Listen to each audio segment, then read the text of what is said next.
Hello നമസ്കാരം, എന്നെ മനസ്സിലായോ? ഇല്ല.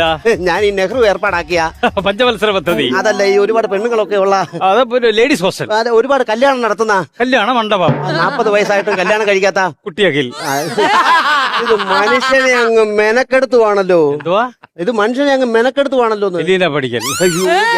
ഇതിന് ഒരു സൂചി നൂലും കിട്ടുവോ? എന്തിനാ? നിന്റെ അണ്ണാക്ക് ഇങ്ങനെ തയ്ച്ചു വെച്ചിട്ട് നിന്നോട് സംസാരിക്കാനായിരുന്നു. ചേട്ടൻ എന്നോട് ക്ഷമിക്ക്. എന്നാ ഞാൻ ഹൈപ്പറാണ്. ഇത് കൊച്ചു പിള്ളേർ ദൂരയാത്രയ്ക്ക് പോകുമ്പോൾ കുണ്ടി കെട്ടി വെച്ചോണ്ട് വന്നിരിക്കും. അത് ഡൈപ്പർ. അതെനിക്ക് തെറ്റി പോകുന്ന സാധനമായിരുന്നു. ഞാനെന്ന് പറഞ്ഞാല് നമ്മുടെ നെഹ്റു സാർ പറഞ്ഞിട്ട് വരുവാ, ദല്ലാൽ ദേവൻ. അയ്യോ, അത് ബാഹുബലിയിലെ വില്ലനല്ലേ? അത് പല്ലാർ ദേവൻ, ഇത് ദല്ലാൽ ദേവൻ. ഞാൻ ബ്രോക്കറാണ്. അയ്യോ, പെണ്ണ് കാണിക്കാം. അതിന് മുമ്പ് നിങ്ങൾ എന്റെ ഫോട്ടോ ചിലപ്പോ കണ്ട് കാണുമായിരിക്കും. ഞാനയുടെ സെൻട്രൽ പേജിലുണ്ടോ? മുത്തിച്ചിപ്പിക്കാത്തുണ്ടോ?